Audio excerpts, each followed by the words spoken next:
Cette semaine au podcast ordinaire, j'ai reçu Philippe Genois, qui est le fondateur de InputKit, qui est un SaaS, si vous ne connaissez pas, Software as a Service, qui est très en vogue maintenant aujourd'hui, qui est un logiciel que les gens peuvent utiliser à la maison et qui justement va créer du recurring à tous les mois. Super, super intéressant de voir justement son background, un gars qui ne fitait pas dans le parcours scolaire conventionnel, qui est devenu codeur très jeune, qui a pu se lancer là-dedans par la suite. Ça a été un super épisode intéressant. Puis honnêtement, Philippe a un parcours vraiment atypique, super intéressant. Si vous n'avez pas encore suivi le podcast ordinaire, faites sûr de le faire sur Apple Podcasts, Spotify, YouTube, peu importe. Et si vous voulez aussi également laisser un 5 étoiles, c'est toujours un plaisir. Les commentaires, on les lit à chaque semaine. Merci beaucoup pour votre support. Bon épisode tout le monde.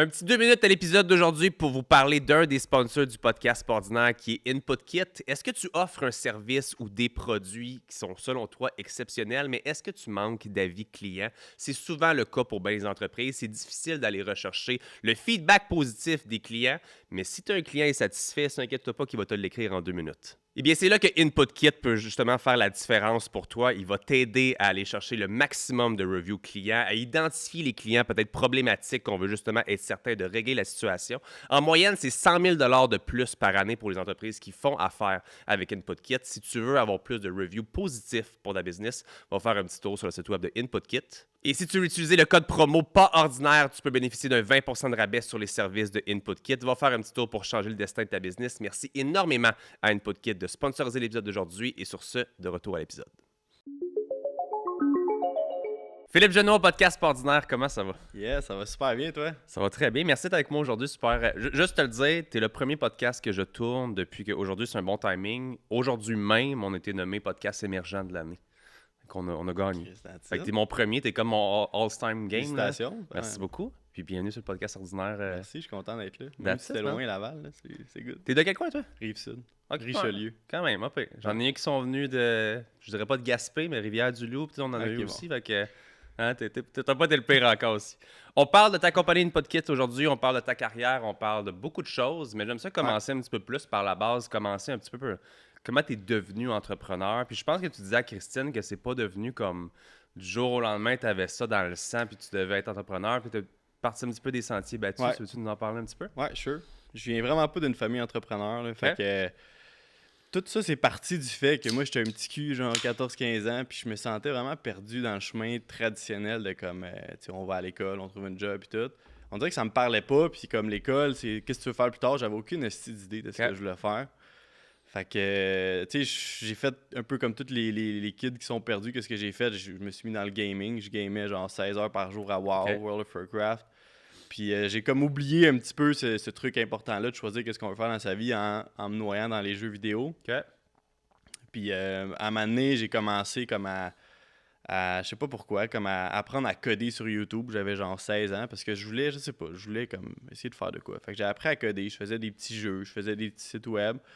Puis, mais tu sais, j'étais comme à l'école, puis je voyais pas vraiment le but de ça. Puis il y avait ma soeur, elle, qui était à l'école, puis elle avait des super bonnes notes, puis elle était comme, je sais ce que je veux faire. Puis là, tous mes amis à l'école, évidemment, c'était le chemin traditionnel. OK, au cégep, je m'en vais genre en sciences pures, après ça, je m'en vais à l'université. Puis, tu sais, je l'ai fait, tout ça, parce que mes parents m'ont poussé dans le cul, puis moi, j'ai détesté l'école, vraiment, vraiment. Ah ouais? Puis, ben, je pense que t'as eu de la misère à l'école? Ben oui puis non, j'étudiais jamais, mais comme cégep, ça m'a rentré dedans parce que là, fallait que j'étudie, j'étais en sciences pures. Première session, premier examen de tous les cours, j'ai pratiquement coulé tout. Là. OK. Oh, je pense qu'on a un parcours similaire là-dessus. Étant un gars assez orgueilleux, j'ai comme commencé à étudier puis j'ai jamais coulé un cours, là, mais il y a pas une journée au cégep, j'étais genre qu'est-ce que je fais ici là? Genre j'ai pas ça sert à quoi, man? Moi d'apprendre de quoi quand c'est pas genre un défi que j'ai live, je trouve que c'est vraiment tough pour moi d'assimiler puis d'écouter.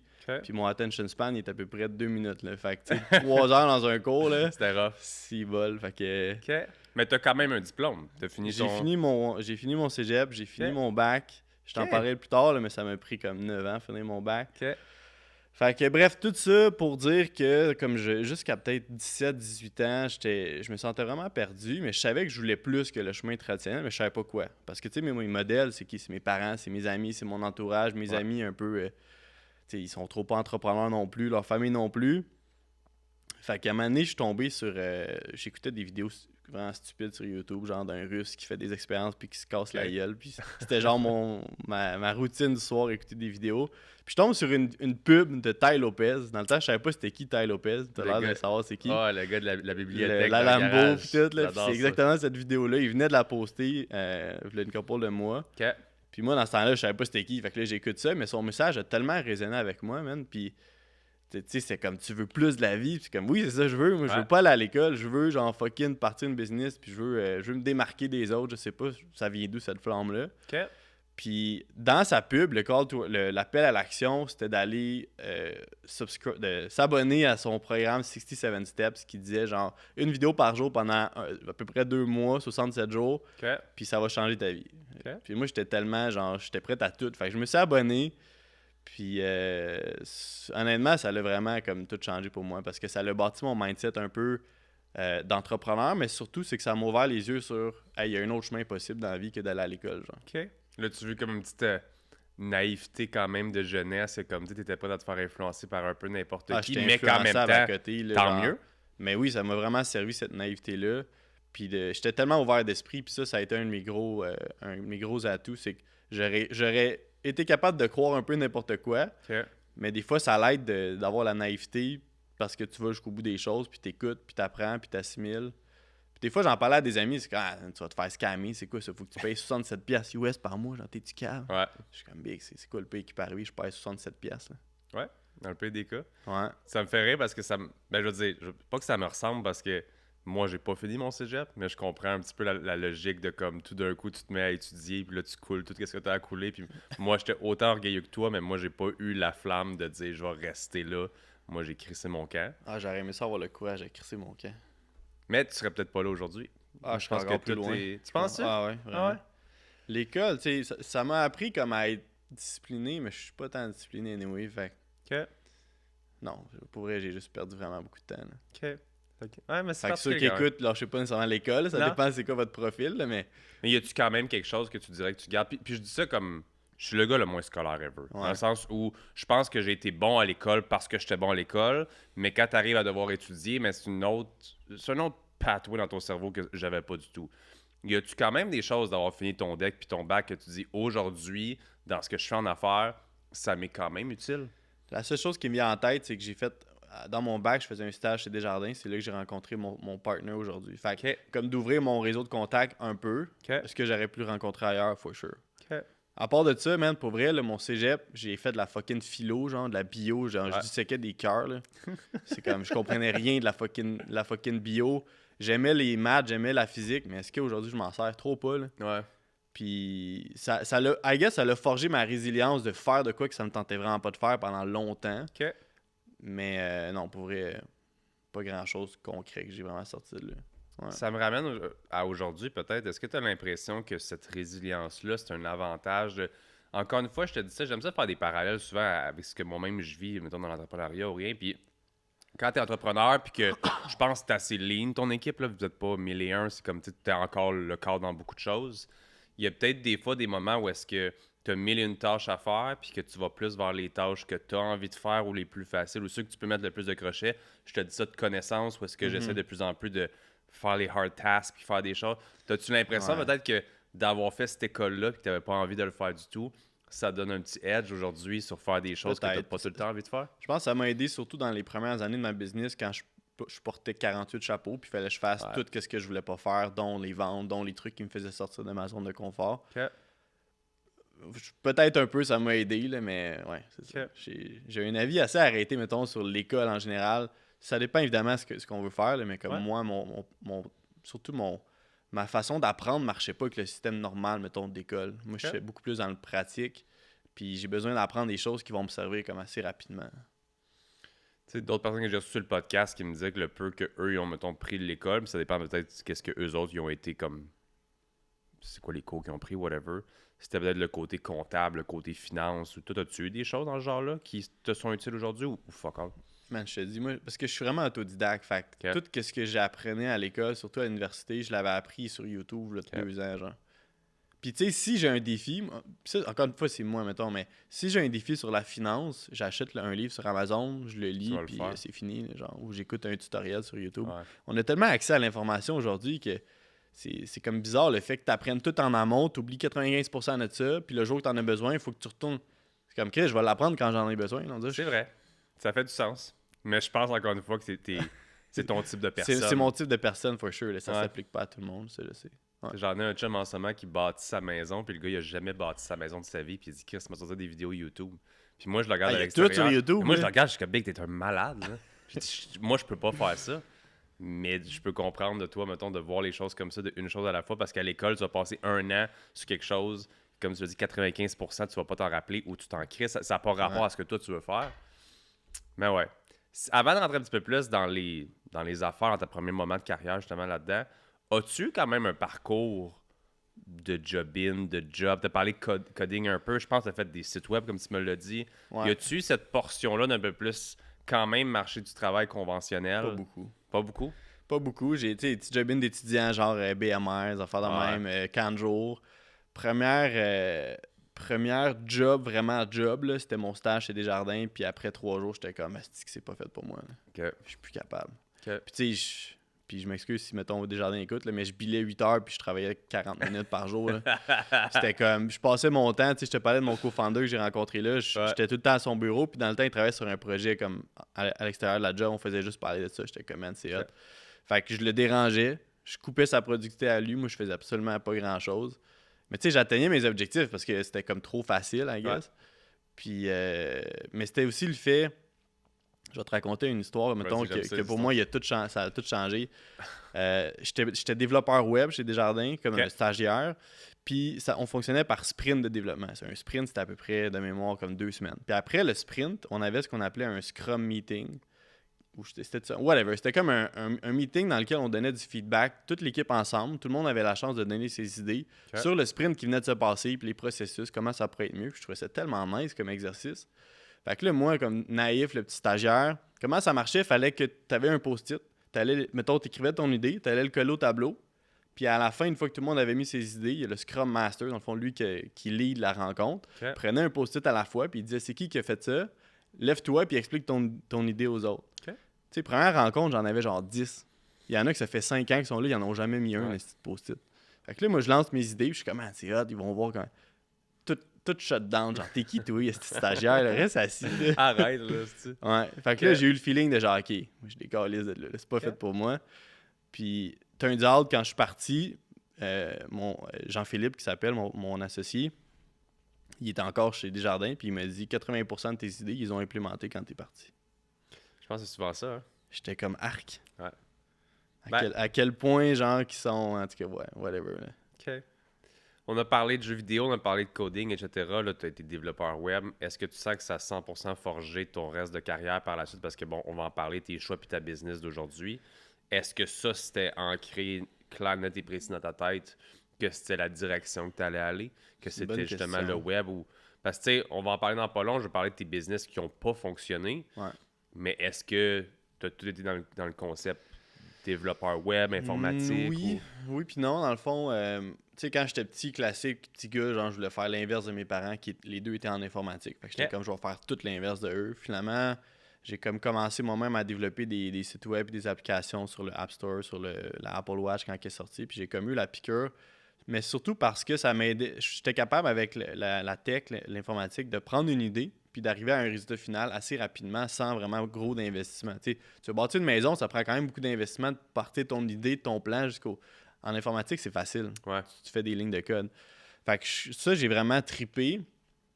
Mais quand est venu le temps de choisir où est-ce que je voulais aller pour mon bac, dans le fond, je regardais tous les programmes, puis j'étais comme, c'est dans quel programme qui va y avoir le moins de présentations orales? Parce que dans le temps, moi, j'ai été traumatisé à l'école des présentations orales. T'étais pas à l'aise. Ah non, ben c'est à cause de cette façon que genre t'apprends à faire une présentation, tu vas là, t'es pas bon, tu te fais humilier, puis là t'es genre je vais plus jamais faire ça. Fait que là, à chaque fois que t'en fais. Fait que bref, j'ai choisi l'informatique parce que c'était ma zone de confort de comme. Fait que, tu sais, est-ce que c'était toujours ancré en moi? Je pense pas. Je pense que j'aurais pu faire autre chose.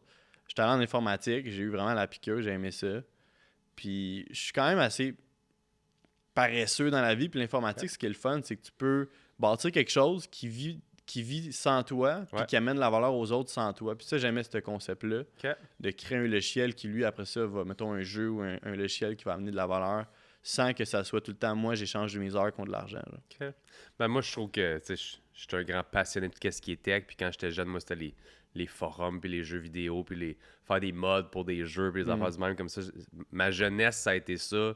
De nous qui habitaient dans les bois, que c'était impossible d'aller chez des amis ou autre. C'était ça mes soirées. Aujourd'hui, je suis content d'avoir fait tout ça pour avoir mis, comme tu parlais, de plusieurs chapeaux. Moi, dans mes business qui n'étaient pas en tech, ça m'a aidé d'avoir ces connaissances-là. Toi qui as été là-dedans, je pense que c'est juste comme un no-brainer. Si on en parle un petit peu de ces fameuses business-là que tu as lancées, qui n'ont peut-être pas porté fruit, est-ce qu'ils ont des noms? Est-ce qu'ils ont eu justement un certain succès? Puis ça l'a... Parle-nous un petit peu. Ma première business que j'ai mis sur le REC, le registraire des entreprises, c'était ma business de création de jeux sur le App Store. Puis quand l'Apple Watch est sorti, moi j'étais un des premiers développeurs à faire des jeux là-dessus. Fait que ça a quand même bien marché. Je faisais des revenus publicitaires puis j'avais genre 17 ans. Comment que ça s'appelait, man? C'était-tu logiciel PG ou quelque chose de même, vraiment PS. Mais j'avais donné un nom. Il fallait que je le retrouve sur le REC. Après ça, avec une de mes premières blondes dans le temps, puis 3 de mes amis ou 2 de mes amis, on a parti une compagnie de site web. Ça s'appelait Service JMPC. C'était Jérémy, M, c'était whatever. C'était après là de notre tous nos vrais noms. Puis j'étais le seul dans les 4 qui savait faire des sites web. Fait que genre à quoi qui servait les 3? Bonne question. Support moral, mais comme c'était genre dégueulasse là, parce que on savait pas comment démarcher des clients, on savait pas comment faire, eux ils savaient pas comment faire des sites web. Fait que je passais mon temps à tout faire. Puis on l'a Inc, cette compagnie-là, elle existe encore sur les REC, sûrement comme comment ça s'appelle quand c'est plus en whatever. C'est exonéré ou de quoi de même. Exact. Fait que tu sais, on est resté ouvert genre 1 an pendant qu'on faisait nos études. Fait que c'était comme temps très partiel. On a eu peut-être 3-4 clients. Puis dans le temps, on chargeait vraiment pas assez cher, genre 1000$, 1500$ pour un site web complet. Là, je me suis fait une boutique, man, c'était un café à Saint-Jean-sur-Richelieu, je pense. Puis elle avait genre 300 produits. Fait que nous, on a pitonné 300 produits dans son catalogue, puis je pense qu'elle l'a jamais payé. Fait que bref, tout ça pour dire qu'après 1 an, on a fermé la compagnie, ça marchait pas. Là. Ça coûtait plus cher de comptable que ce qu'on faisait de revenus. Fait que ça a été une de mes premières expériences. Puis ça, c'était avant mon stage chez Desjardins. Fait que, tu sais, j'avais quand même le goût, je pense, j'avais l'ambition de faire des projets de même. Mais clairement, tu peux voir, je faisais n'importe quoi. Là. Ouais. T'étais-tu dans un mode, peut-être... Je trouve qu'avec l'informatique, la tech, c'est tellement facile d'accessibilité que tu as souvent envie de jumper d'un projet à un autre.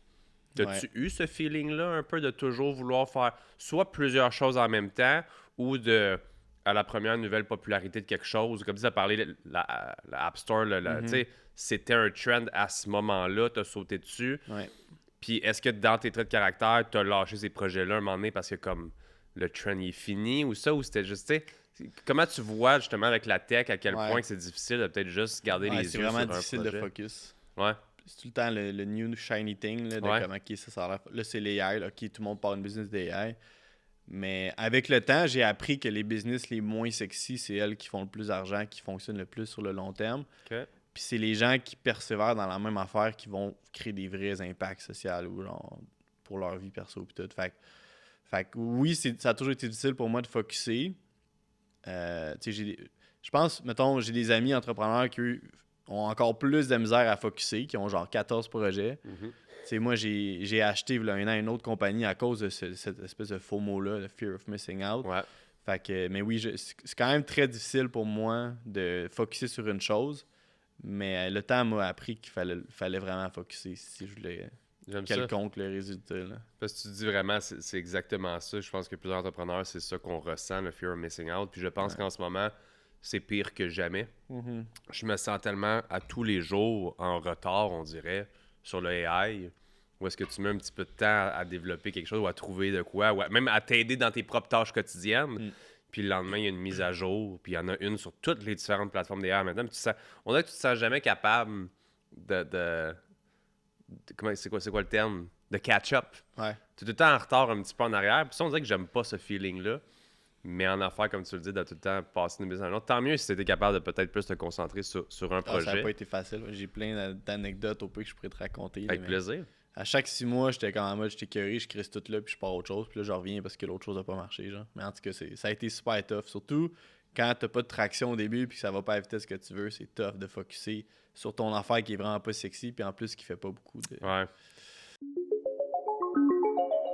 Petite pause à l'épisode d'aujourd'hui pour parler d'un des sponsors du podcast Spordinaire, qui est nos chers amis de chez Shop Santé. Shop Santé qui est les plus belles boutiques de suppléments qu'on a au Québec. Maintenant, avec, je pense, 42 différentes boutiques à travers le Québec. Et aujourd'hui, on parle d'un produit qui est en vente là-bas parce que j'aime vous présenter des produits qu'on peut retrouver chez Shop Santé. On parle de Upica Endurance ici. Belle compagnie de produits pour l'endurance, pour votre course, vélo ou autre complexe de glucides avec hydratation et électrolytes. J'ai commencé à courir dernièrement, OK?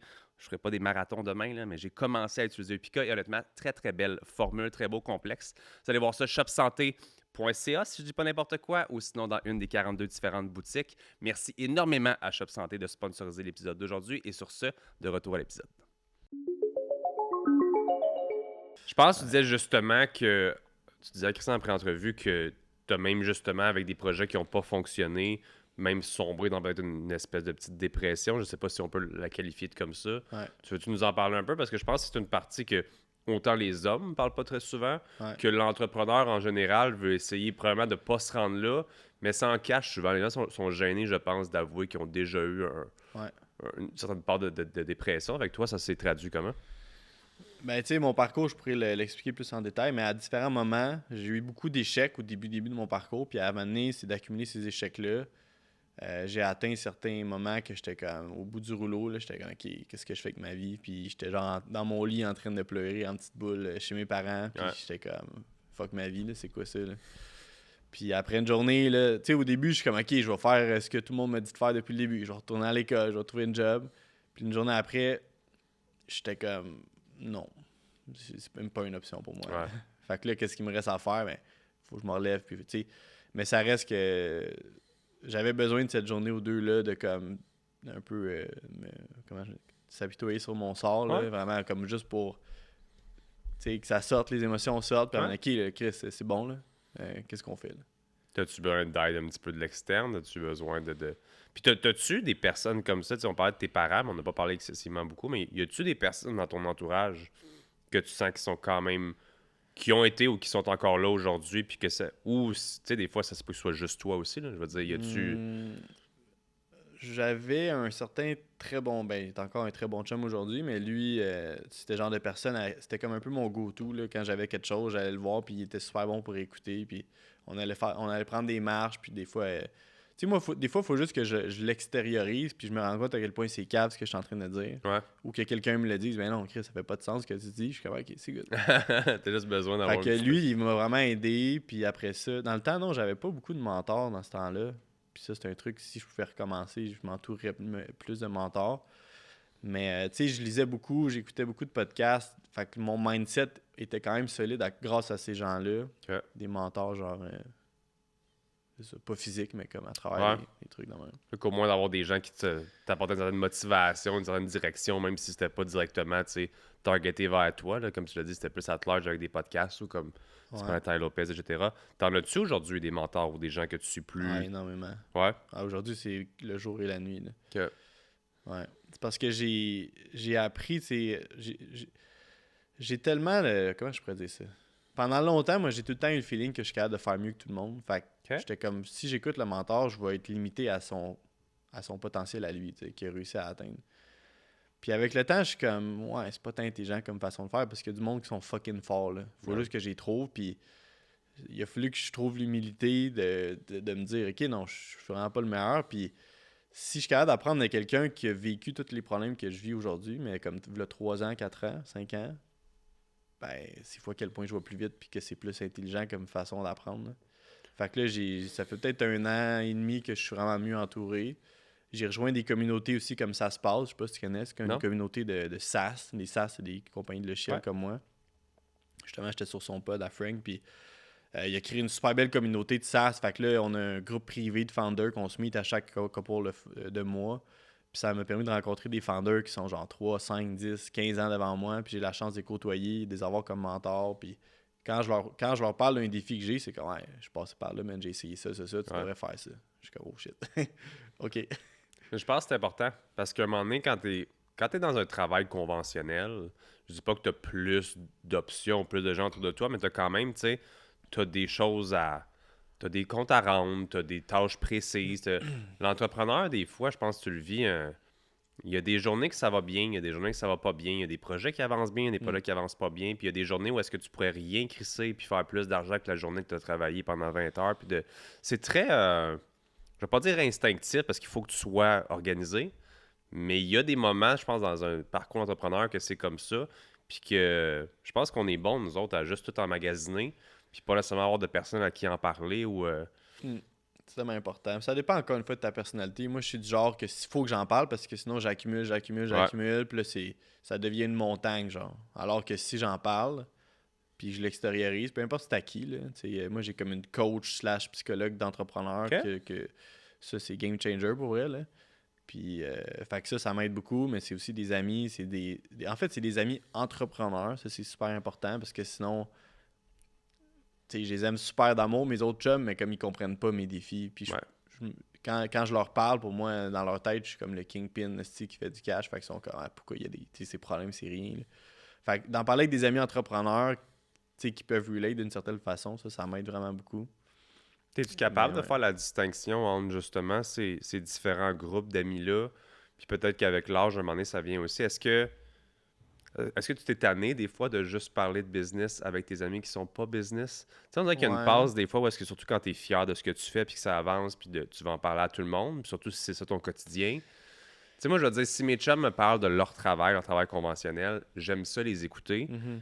Là, je suis rendu à une étape où j'ai plus envie de parler nécessairement de mes business parce que je trouve que c'est soit ils ont de l'incompréhension, soit j'ai l'impression qu'on n'est juste pas dans une discussion que je comprends pas ton quotidien d'employé, je sais que tu comprends pas mon quotidien d'entrepreneur, puis je parle pas de niveau social, pas du tout, là, je parle juste, je comprends pas c'est quoi ton quotidien, puis je sais que tu comprends pas nécessairement c'est quoi le mien, fait que parlons d'autre chose, mettons. Ah, tu veux dire que tes chums qui sont pas entrepreneurs, tu Ouais, commences à trouver ça plus difficile de parler de travail, mettons? ouais, on dirait que ça Ouais, m'emmerde de 100%. plus aussi, ça Mais m'emmerde plus de parler oui, de job à cette heure. non, 100%. Puis tu leur demandes quoi de neuf, puis tout le temps la même petite réponse. Fait Ouais, que là, à un moment donné, c'est vrai que c'est plate. Mais moi, j'ai appris à faire la distinction entre mes chums, mettons, d'enfance, qu'on est là pour genre descendre notre QI de 50, puis juste d'être calme, puis d'avoir du fun, ouais, puis de parler de golf, puis de plein d'affaires ouais, complètement normales. Mais 100%, moi aussi, on dirait que tu sais, ils savent pas trop ce que je fais. Tu sais, ils savent un peu parce qu'ils me voient sur les réseaux, mais ils savent pas trop ce que je fais. Puis leur job, tu sais, mettons, tu as eu une promotion, hey, nice, man, je suis content ouais, pour toi, mais je vais pas leur demander nécessairement, ouais, ouais. 100%. Mais aussi, moi, j'aime savoir un peu de tout. Tu sais, des amis qu'on parle pas vraiment de job, puis des amis qu'on parle vraiment de business. Ce que je trouve difficile avec la plupart des entrepreneurs, c'est qu'il y a tout le temps un petit feeling de compétition, Ben oui. slash qui pisse le plus loin, genre. Ouais, Fait ouais, que ça, je trouve 100%. ça vraiment difficile. Puis là, tu sais, j'ai quand même une couple de chums entrepreneurs que on est vraiment plus proches, puis il n'y a plus cette compétition-là parce que justement, on est devenus tellement proches. Mais je trouve ça tough de me faire des nouveaux amis entrepreneurs à cause de ça. Mettons, je suis rendu à 30 ans, là. Ouais. Je trouve ça tough de me faire des nouveaux amis entrepreneurs parce que, tu sais, first, est-ce qu'il y a un fit de valeur? Deux, est-ce qu'il y a cette compétition-là qui pisse le plus loin? Puis trois, on est capable d'avoir du fun aussi, là. Je veux pas Ouais. juste parler de business dans la vie, là. Je veux avoir du fun. Ouais, parce qu'il y en a des fois même qui sont peut-être à un plus petit niveau, puis que tu sens un petit suck it on, là, je sais pas comment le prononcer, mais comme on disait, qui veulent plus prendre. Je vais pas dire de l'information parce que, tu sais, moi, je suis un livre ouvert, mais c'est plus, tu le sens que le temps passé avec toi, c'est peut-être plus pour. T'es en mode mentor quasiment, là. Ouais. Fait que Ouais, c'est pas nécessairement une amitié qui est à un niveau similaire de j'ai ouais, de l'intérêt pour toi au-delà de juste ta business. Tu sais, ouais, j'ai envie de te connaître sur autre chose aussi. Fait que ouais, je pense que je ouais, peux relate. ouais. OK. Si on parle d'input kit, justement, avant même qu'on passe à ça, j'ai envie qu'on parle. Tu as dit SaaS. Moi, Ouais. je sais très bien ce que c'est, mais pour les gens à la maison, si tu veux en parler un peu, puis c'est un concept qui est de plus en plus populaire, que de plus en plus de gens Ouais. qui sautent là-dedans aussi. Si tu veux en parler un peu, peut-être? Ouais. Dans le fond, un SaaS, c'est un logiciel en tant que service. Fait que la création de valeur se fait à travers d'un logiciel, puis tu offres un service pour aider les gens à utiliser ton logiciel. OK.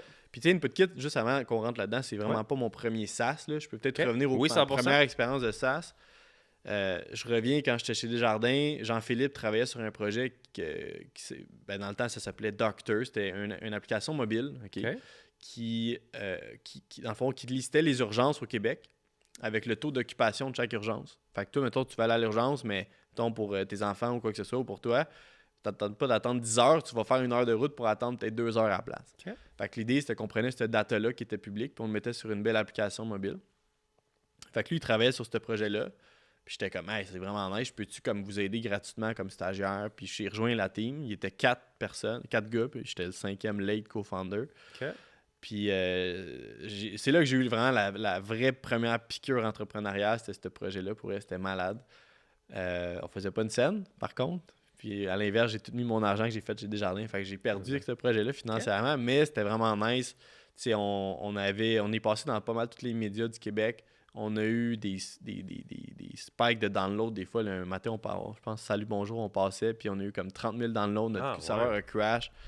Mais tu sais, c'était comme toute cette énergie de groupe-là d'avoir des problèmes communs puis d'avancer. Je trouvais ça fucking nice. Puis tu sais, eux, quand j'amenais mes idées, ben ils trouvaient ça intéressant puis ils les appliquaient. J'étais comme, OK, là, on dirait que je me sens plus à ma place, je me sens plus valorisé. Fait que, couple de mois comme ça, ils m'ont finalement mis dans l'actionnariat. On a grindé, je pense, pendant 1 an et demi, 2 ans, mais c'était vraiment nice. On avait rencontré le ministre de la Santé dans le temps, M. Barrette, pour essayer d'être subventionné parce qu'on aidait le réseau de la santé à mieux s'équilibrer. Ah oui. Puis on aidait à éduquer les Québécois puis, à comprendre que des fois, tu peux aller mettons un rendez-vous à la clinique le lendemain au lieu d'aller en urgence parce que ça coûte fucking plus cher traiter quelqu'un en urgence qu'à la clinique. Puis les gens ne savent pas ça. Fait que nous, on faisait des contenus éducationnels. Bref, on a essayé d'être subventionné, on n'a pas réussi. Fait que après comme 2 ans, 2 des 5 nous ont racheté, entre guillemets. On n'a jamais vu cet argent-là dans notre fucking vie. Mais... fait que, en le fond, on était moi, Jean-Philippe, qui est mon associé de chez InputKit, puis Stéphane Boyer, qui est rendu maire de Laval. Ouais. On était les 3 qui se sont fait racheter. Puis les 2 autres, je pense qu'ils roulent encore la business. Ça existe encore, là, si mettons vous allez à l'urgence, DOCTR, le docteur. Fait que ça a été ma première expérience de SaaS. C'était fucking nice. On n'a pas fait une scène, par contre. Ben, c'est un bel apprentissage. En même temps, de sauter là-dedans et d'avoir un projet qui fonctionne bien comme ça, je pense qu'en plus d'avoir de la crédibilité pour ton futur, ben, c'est fucking cool de faire un projet que tu sais qui a fonctionné, non pas financièrement, mais sur plein d'autres bases. Puis à la fin du projet, on a raise, je pense, 100 000 pour subventionner nos salaires pendant un certain temps. On n'a jamais vraiment réussi à générer assez de revenus pour 5 gars temps plein, tu sais. Fait qu'on ça n'a pas pu fonctionner, mais c'était une super belle expérience. Après Docteur, j'ai fondé Meplex, qui était un autre SaaS dans le domaine immobilier. Okay? Fait que la genèse de ça, c'était que j'avais certains de mes chums d'enfance qui ont commencé à investir dans des plex sans mise de fonds. Genre, il y a plein de petites crosses que tu peux faire. Je pense qu'ils avaient emprunté à leur famille, puis ils avaient refinancé après 1 an, fait qu'ils avaient réussi à... Puis là, j'étais comme, OK, mais moi aussi, je veux suivre leur chemin. Puis là, je commence à faire des recherches sur les sites genre Centris, Remax, toute la patente. Puis j'étais comme, est-ce que c'est pas user-friendly? Puis genre, t'as pas les multiplicateurs de revenus puis les filtres que t'as besoin pour faire ta recherche de façon efficace. Puis là, mon esprit un peu paresseux, c'était comme, c'est sûr qu'il y a une meilleure façon. Là, j'ai rien trouvé. Fait que là, j'étais comme, fuck off, je vais bâtir un web scrapper qui va prendre le data, qui va mettre ça ensemble. Puis ça va être pour les investisseurs immobiliers, puis ça va être pour trouver des aubaines plus facilement sur le marché. C'est ça que j'ai fait. Ça s'appelait Meplex. J'ai parti ça avec un de mes meilleurs chums. Puis ça a vraiment bien fonctionné. Pendant le temps que ça a marché, là, dans le fond, tu avais un essai gratuit de 14 jours. Après le 14 jours, tu mettais ta carte de crédit si tu voulais continuer. Puis je me souviens, un matin, je me suis levé, j'avais un client qui avait payé. J'étais comme, OK, j'ai trouvé la clé de la vie. Là. C'est good. Là. Je suis good. Là. C'est fait. Ma vie est set. Là. Puis là, après ça, ben il y a l'histoire de Centris, mise en demeure. On se rend compte qu'on n'a pas le droit de prendre le data. Nanana. Puis tu sais, moi, j'avais vérifié auprès d'une avocate. Elle m'avait dit, si c'est du data public, t'es good. Mais dans le temps, j'avais pas les couilles, puis j'avais pas l'argent pour comme fighter qui que ce soit. Ce que la famille Abatiello vient de faire. Exact. Fait que là, quand j'ai vu qu'ils ont fait ça, j'étais comme fucking content parce que c'est tellement un monopole. C'est un gros monopole, puis c'est tellement pas correct parce que la tech, elle a vraiment besoin d'être évoluée. Puis ça va aider tout le monde dans le marché immobilier, mais comme Centris, ils veulent garder leur monopole. Fait que bref, ce projet-là, quand ça n'a pas marché, quand il a fallu que je ferme la business après genre 8-9 mois, c'était ça mon low point que je te parlais, la petite dépression de comme là, ça fait genre 5 ans que j'essaie plein d'affaires. Mes amis sont comme, qu'est-ce que tu fais, Phil? Tu vois bien que ça marche pas. Même mon père était comme là, combien de temps encore t'essayes ça? Là, c'est tough, là, tu sais, c'est comme, il y a personne qui croit en moi autour de moi. Puis, maintenant, c'est moi le problème, tu sais, je suis fait pour ça. Fait que là, ça a été vraiment tough, des remises en question, justement, la dépression. Puis, ouais, ça, c'était comme vraiment le moment, là, dos au mur, 100%, que c'était vraiment tough. Parce que, mettons, une application comme ça, pour donner une idée, là, on est loin du AI. Là. Ça prenait combien de temps, mettons, de développer quelque chose comme ça? J'ai développé ça, honnêtement, je travaillais 14 heures par jour, 7 jours sur 7 pendant 8 mois. Fait que fais le calcul, c'est à peu près beaucoup d'heures. Là. C'est fou, raide. Ouais. Là, les AI, ça rendrait ça peut-être un peu plus facile, mais puis c'est ça. J'avais mis beaucoup d'amour là-dedans. Là. Ouais. Ça doit faire chier aussi. De faire de quoi comme ça, puis que ça marche pas au final. Bon, au début, j'étais dans le deny. Là. J'étais comme, je continue. On était comme, ok, non. Ouais, tu peux pas. Je peux pas continuer. Fait que, en tout cas, bref, quand je suis sorti un peu de ce moment difficile-là, je me suis rappelé une formation que j'avais vue encore une fois sur YouTube, une publicité YouTube. C'était comme comment partir ta business de logiciel sans si t'as pas d'idée puis t'as pas d'argent. J'étais comme c'est moi ça. Je devais avoir 20$ dans mon compte de banque. C'est moi ça. Puis fait que là, j'en ai parlé à mes parents.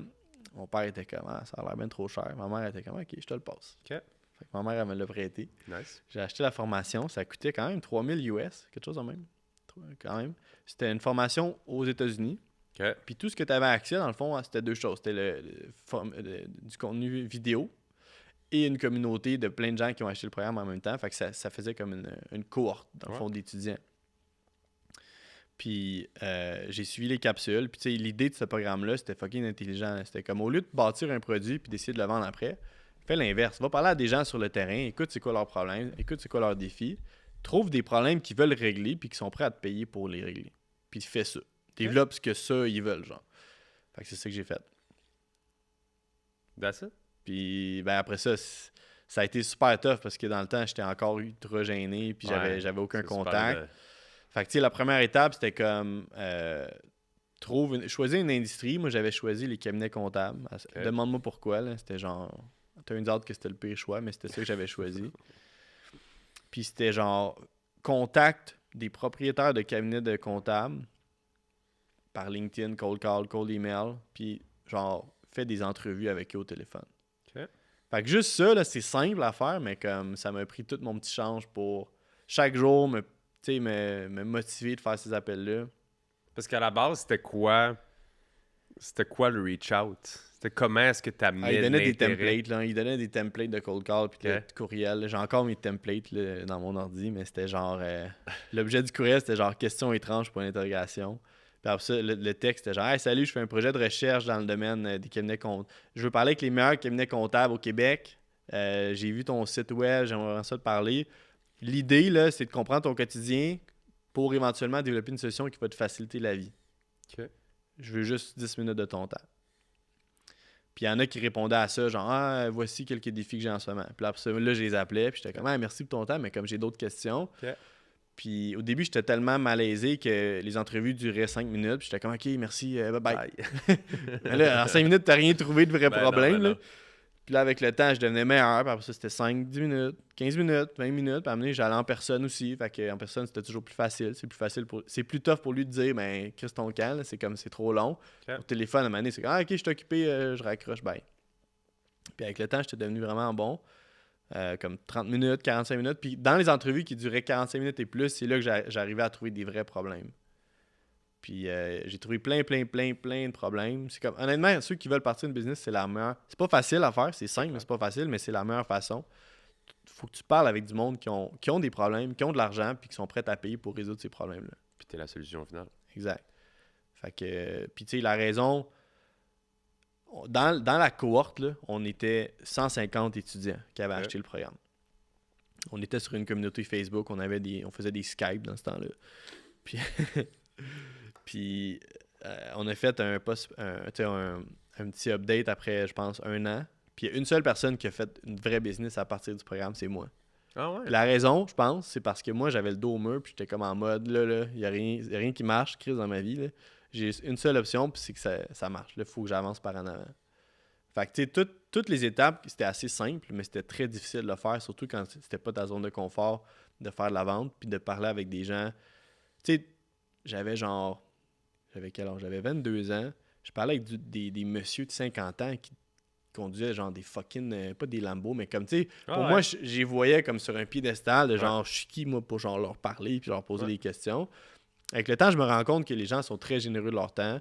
Puis les gens, souvent, qui ont atteint un certain succès, veulent redonner parce qu'eux se sont fait aider quand ils ont monté. Mais au début, je savais pas ça. Fait que j'étais comme, je veux pas déranger. J'ai des petites questions.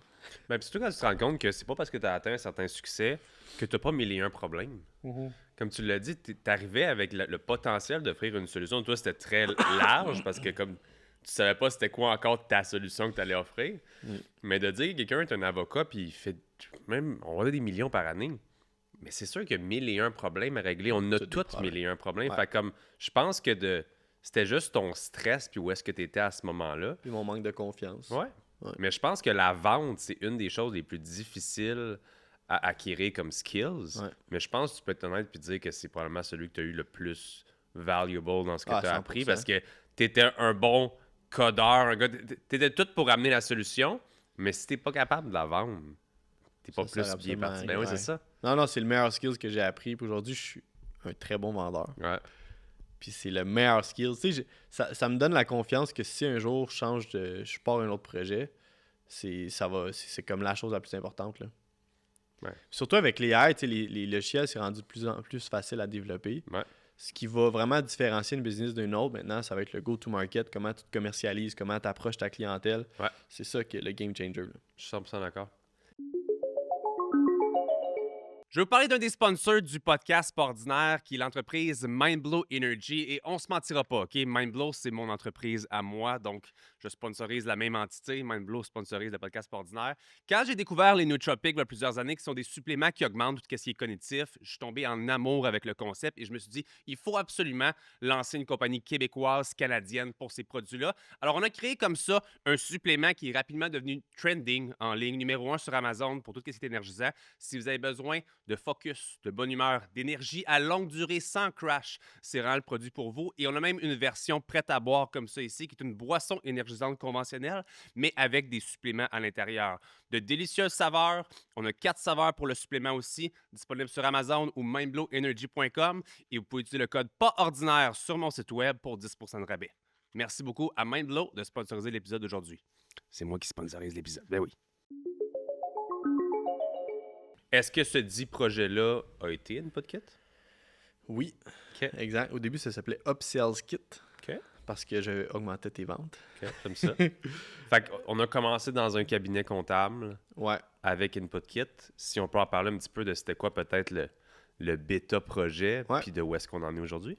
Ouais, un des défis que j'ai entendu le plus, c'était autour des avis Google puis des suivis de satisfaction, de comme on est dans le jus, sur ma to-do list, je veux mettre en place des sondages satisfaction, mais on n'a jamais le temps, puis c'est jamais le feu qui brûle le plus fort le matin, fait que tu finis par jamais le faire. Ben J'étais comme OK. Puis là, je disais des stats en ligne de comme à quel point les reviews c'est important, à quel point que ça coûte 7 fois plus cher d'acquérir un client que d'en fidéliser un. J'étais comme OK, il y a quelque chose à faire là. Puis là, je suis retourné voir ces messieurs-là. Parce que oui, c'était juste des messieurs, drôlement. Il n'y avait aucune femme dans toutes mes. Je sais pas pourquoi, je fais pas vite exprès. C'était Ça a juste comme- changé. Ouais. Ouais, ça l'a sûrement changé.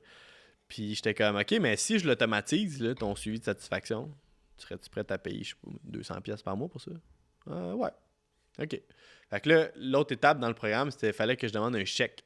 Parce que c'est facile, surtout les Québécois, on est gentils. Hein? Fait que, hey, tu vas-tu l'utiliser, mon logiciel, quand je vais avoir investi 200$ pour le développer? Ben ouais, reviens me voir, c'est sûr, je l'utilise.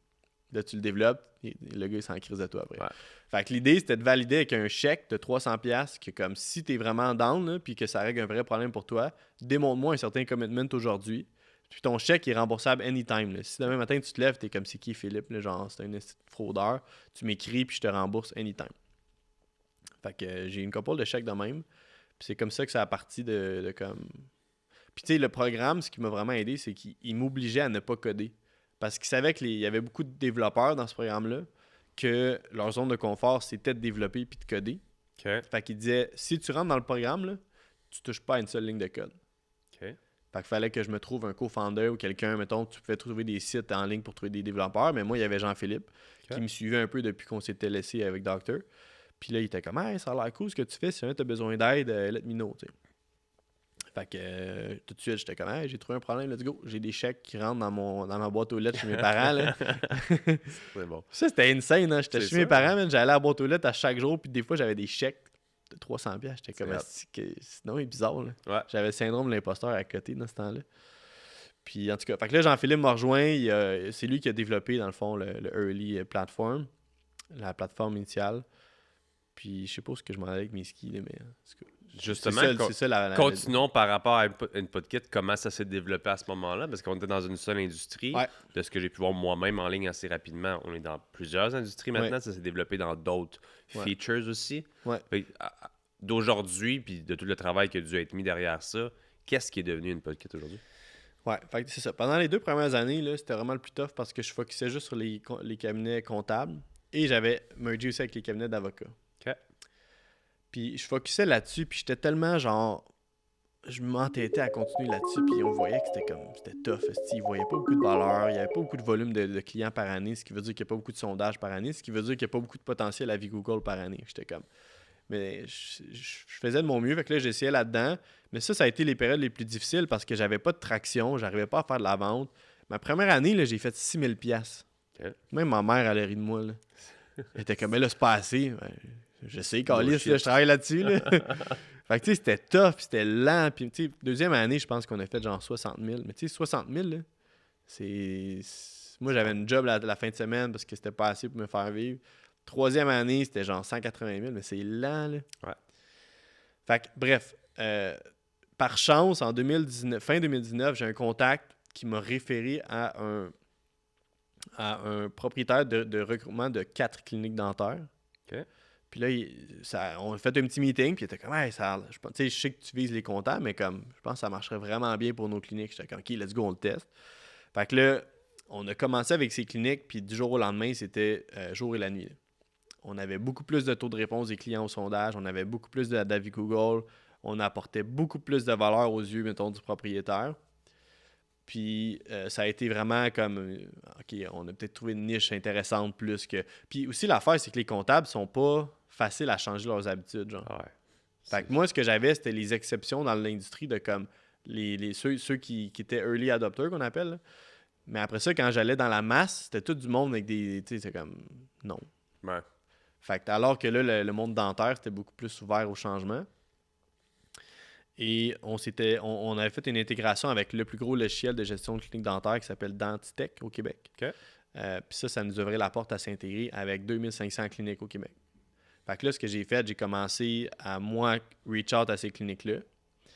Puis à un moment donné, j'ai commencé à faire du cold call via une agence externe. OK. Puis ça, du jour au lendemain, je suis passé de faire 3 000 par mois à faire 25 000 par mois. Okay. Ça a été vraiment, vraiment efficace pour moi. Fait qu'eux faisaient le cold call pour eux. Ils faisaient l'affaire qui était... Parce que le problème, c'est que moi, quand je faisais mon cold call, j'avais un mois de cold call, j'avais un mois de closing. Puis là, j'avais tout le temps une montagne russe de même. Ouais. Là, j'étais vraiment plus en mode genre... eux, ils font le cold call. Moi, je fais juste assister aux démos puis je close ça. Puis après ça, en 2020... fin 2019, on s'est incorporé. Ça a commencé à avoir de l'allure. Fait qu'on s'est incorporé. J'ai engagé mon premier vendeur... Je pense le 10 mars 2020. OK. Puis quelques jours après, il y avait l'esti de COVID qui est arrivé. Fait que là, ça a tout chié. Ouais, comme pour bien le business. Fait que tu sais, il fallait que je forme un vendeur de comme t'appelles le monde, sont en mode gestion de crise. Qu'est-ce qu'on fait avec ça, Phil? J'ai aucune idée de ce qu'on fait avec ça. Là. Genre, c'était tough, là, la COVID. Là. C'est clair. Je sais pas ce que tu faisais, toi, pendant ce temps-là. Mais... Moi, j'étais dans un gym à ce moment-là, puis nous, on fermait nos fenêtres pour que les gens ne nous voient pas entraîner des clients. Puis nous, c'était le contraire. C'était plus populaire que jamais parce que les gens voulaient s'entraîner, tu sais. Il n'y avait aucun gym qui était ouvert pour eux. Fait que nous, on était en dessous du radar de ce côté-là. Mais pour toi, pour des industries comme ça qui capotaient, je peux comprendre que c'était difficile. Puis là, je vois qu'à cette heure, vous avez quoi? Une douzaine, quinzaine d'industries différentes. Êtes-vous ouvert à n'importe qui veut tester le service? Oui. Ben, nous, quand on démarche, on a vraiment 2 verticales. Quand les gens viennent vers nous, par contre, on est ouvert à tester un peu tout. Là. Okay. Je suis passé au Dragon l'année passée, fait que ça nous a généré plein de leads de plein d'industries qu'on ne connaissait pas. Okay. Mais nos 2 industries, nous, c'est la santé privée. Fait que dentaire, physio, esthétique, médecine privée. Puis on a la construction spécialisée. Fait que mettons, compagnie de chauffage clim, compagnie de toiture, tout ce qui est genre service résidentiel. Okay. Ça, c'est comme nos 2. Mais tu sais, l'histoire du monde dentaire, ça m'a ouvert l'esprit de comme, OK, il faut peut-être tester d'autres industries parce que ce que je pensais, moi, qui était la meilleure industrie pour moi, tu as une date que c'est vraiment pas la meilleure, c'est celle-là la meilleure. Puis là, on a fait d'autres tests, puis au final, c'est vraiment ces deux verticales-là que c'est notre. Mais tu sais, qu'il y en a d'autres, clairement, mettons, je pense aux hôtels, je pense à plein d'affaires qui pourraient bien fonctionner. Mais encore une fois, je pense que le focus, c'est vraiment important. Parce que nous, de faire une vente dans deux industries, c'est deux. Il faut que tu apprennes deux mondes différents, il faut que tu apprennes des langages différents, il faut qu'on ait des documents de vente différents. Okay. Fait que là, de gérer tout ça pour 20 industries, c'est vraiment lourd. Là. C'est clair. Avant qu'on aille un petit peu plus loin, j'ai envie de prendre une petite pause rapide pour te donner un petit cadeau. OK. On t'a demandé ton logo, justement, de ta compagnie. Fait que tu as maintenant ton sac de sport avec ton logo officiel Input Kit dessus. Puis si tu veux prendre une petite seconde pour l'ouvrir, c'est notre sponsor Forty qui font ça pour chacun de nos invités. T'as vraiment pas juste ça à l'intérieur, t'as en masse de gear pour représenter. Parce que j'ai vu que t'as un chandail noir sans logo. Next time, tu vas l'avoir. J'ai toujours mon merch sur moi. Je sais même pas qu'est-ce qu'il y a à l'intérieur pour être franc. Casquette, t'as hoodie. Tu dois avoir un. C'est vrai? Ah, that's it. Fait que très cool. Fait qu'on remercie Forty dans le fond de faire des beaux vêtements pour nos invités à chaque semaine. Si vous aussi à la maison, peut-être vous voulez en faire pour votre compagnie, votre gang, si vous voulez faire une petite compagnie de vêtements maison, whatever, allez voir ça forty.ca avec le code SAM10 pour un petit rabais. Puis on vous remercie beaucoup de sponsoriser l'épisode d'aujourd'hui. Fait que, tu peux le mettre à côté de toi si tu veux. That's it. Avec plaisir. Tu parlais comme ça justement d'avoir le service de review, appelons-le comme ça, mais j'ai vu que maintenant aussi il y a un petit peu plus aussi comme expérience client, expérience employé qui est ajouté aussi sur la plateforme. Ouais. Je sais pas si tu m'en parlais un petit peu pour la différence, parce que moi quand j'ai vu ça, j'ai trouvé ça quand même assez particulier, le fun, de voir que oui, ton expérience client, ton service client, c'est super important, mais si en plus tes employés sont satisfaits au sein de l'entreprise, fait que comment ça fonctionne peut-être un peu? Ben, tu sais, notre force, ça reste vraiment l'expérience client. On avait beaucoup de clients qui nous demandaient « Hey, ce serait le fun qu'on ait une solution d'employé. Avez-vous ça? Allez-vous développer ça? » Puis pendant longtemps, j'étais comme « Non, je veux pas faire ça. » Et à un moment donné, ça revenait quand même souvent. Fait qu'on... Tu sais, avec du recul, est-ce que j'aurais dû focusser juste sur une chose? Oui. Okay. Mais dans le temps, j'avais le fear of missing out. Oh my God, sinon on va manquer une opportunité. Fait qu'on a fini par le développer. Et... l'idée, c'est un peu comme Office Vibe que tu connais peut-être, qui est une solution à Montréal, qui est super bien. Mais ce que les gens trouvaient, c'est que ça manquait de paramétrisation. Je sais pas si c'est un mot. Là. Ouais. Parce que l'idée, là, c'est assez simple. C'est que tu as des sondages éclairs que tu paramètres. Mettons, tu dis à chaque 2 semaines, je veux que toute ma team reçoive un questionnaire. Okay. Chaque semaine, c'est des questionnaires différents. Fait qu'on a une banque de comme 800 questions qui a été développée par des spécialistes RH qui vont venir évaluer 10 métriques spécifiques. Fait que la reconnaissance au travail, ta relation avec ton gestionnaire, relation avec tes collègues, t'en as 10 comme ça. Okay. Puis chaque question est vraiment bien pensée pour évaluer une métrique très précise. Fait que ça donne des KPI pour les gestionnaires, ça donne la rétroaction précise pour les gestionnaires pour comment ça se passe dans nos équipes, qu'est-ce qu'on peut faire pour s'améliorer. Okay. Fait que, tu sais, je pense que tu peux pas améliorer quelque chose si tu le mesures pas. Fait que ça vient le mesurer. Makes sense. Puis ça donne des outils aux gestionnaires pour être des meilleurs gestionnaires, pour avoir des meilleures équipes, puis que tout le monde soit bien dans leur travail. Fait que ça, c'est encore très embryonnaire comme projet. Je veux dire, on le développe pour répondre aux besoins de nos clients. On n'est vraiment pas en mode commercialisation. C'est plus pour servir nos clients actuels. Okay. Notre focus, c'est vraiment sur la gestion de le CX, qu'on appelle l'expérience client, qui est vraiment l'idée d'automatiser tes suivis de satisfaction. Parce que pas mal tous les entrepreneurs ont ça sur leur to-do mental. Quand tu grossis puis que tu n'es plus... Mettons, je te donne l'exemple typique, là. C'est la clinique, mettons, clinique médicale privée. Fait que tu as des infirmières, tu as des médecins, puis tu es rendu à 20 salles, puis tu as des patients qui voient des docteurs ou des infirmières dans tes salles, puis tu sais plus à un moment donné comment ça se passe vraiment dans tes salles. Tu n'es plus partout. Tu es rendu à 2 cliniques, tu n'es pas sur le terrain à chaque jour. Fait que tu as comme cette petite anxiété-là qui se crée de pas trop savoir ce qui se passe, la qualité de service qu'on a. Fait que nous, on vient vraiment donner une paire de lunettes sur qu'est-ce qui se passe dans tes salles. Okay. Si tu as des clients qui sont pas contents, tu vas le savoir. Puis ceux qui sont super contents, on va les transformer en avis Google pour que ce soit tes meilleurs vendeurs.